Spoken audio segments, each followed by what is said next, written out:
Yeguawe ni kwate kojo ni eji gafe akwashon manche nye kusun ni femo yin bemri ni numo guakwe ni eji gua uromo ke gbejiano tu efen foshi ni atemamo na ni ayafama ke kuse ke ba eko ke umanye gbenta ni ashe abuo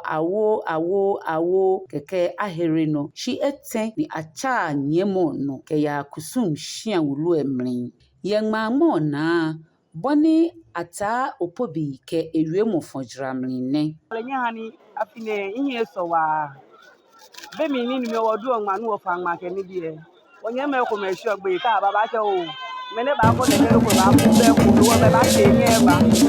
ya te wo be ku la ne wa ba ke be ko ka ba ke ni ya wa ya ke ni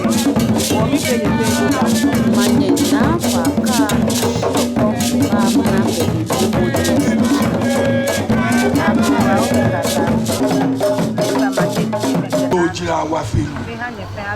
Yo, ijira wa fi. Ko ke yo ya iko e. Ke o la le ani mi o. Yo, eni go be. Ba ni US. No ni you ever UFA. Mi ma no mi. Irado. Remo isote na mbanya ke ha amema bi yo jeme. Tizri mena no ibrahim ko blaye ni wo ba. Lo je ke wo yo wo ye ni e ko be. Wo kashi no wo shi ate shi to na e ko. No ko lo ya he ya ko na. O ya ye fi o be do ba na o musu e la ko. Ke o ke chon ye go bro. O ya he la. Mimi hewo ase saka wo keche wo ni wo ye alo aka wa ya gbona ni wo ye ni na gbe ke hila ahawo nko shika ke jara wale nke ya hila me wo the Blessing Foundation ne shwa mi anonye ha wo ko no amechuwe ni ojugban me bi fi o peun ya gbotwe won ye mo ga ile age bai wo sa fi ahun e alo afini baba ai konklu e na kan gbeji ano to e ame ba bomodi na me ba wo efemo mi ojugban wo blayan bi eke obi en wo fomo wo cheme enwe ke nyime zani wo kwe wo bi en ojugba oni ke tufan bibi ne efite wo bi e afine wachi wo ba domo krote ko pa ye osu ni wo chu eni ni wo chu eni ne wo chu eni ni echanu sige o wa fe afiko mi eke ehu eke wonu odidon na na me bi ni lele ni amehin efan ni ameye na me ye lu shi nega beja no to ni bi ni di shupon ni bi ni wo ke domo ni ayin ni wo fe wo ke wo yin be je ye o da se ne aka me sha me na ko potin da shi me ne bi ne no ne ame fe ame ye ko da se ya me be je nyon la la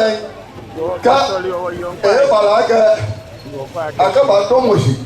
no fe o ba ti o benke no wa ye o da se e o wa na ke ne ke pe jano to ne to e ka e pote o ko mo to ni e o wa na ke e mene ni chi ke ha ne ke o bu ade ni bi ne ni aka shi wo ipo mo to mi ejo mi krede wo na wo ni kwa pe ja ke ne ke shu bo ni ne e ka ji wo gbe no nto ado ma ja ba ne o ye wo shukwe ni bi ye wo ye Samuel ko wo ye mo ni wo yo chon wa ke gameji wo lo asante meji wo mi no wa mi wo shukwe ni bi ai mi no wo ke fried rice ke ni bi ne ye wo a mi no wa na ko ke bi o de wana gbeke bi o de hela no lu pa jo ni be ni wo ye ma fa ye meji ni ye fun bi o ne ke hela ne se me ne ko ke bi fe ne ko e ko me jo ni wo shi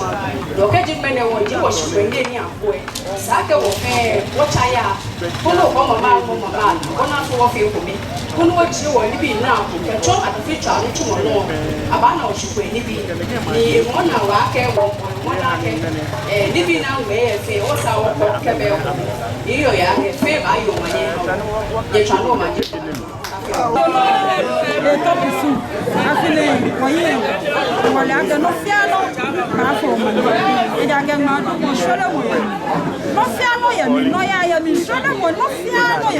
Wanda Kristo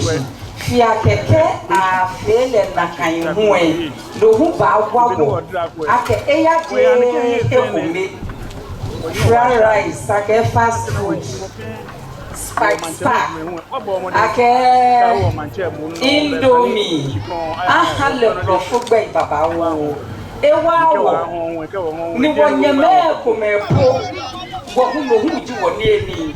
ni wo yo ni ke a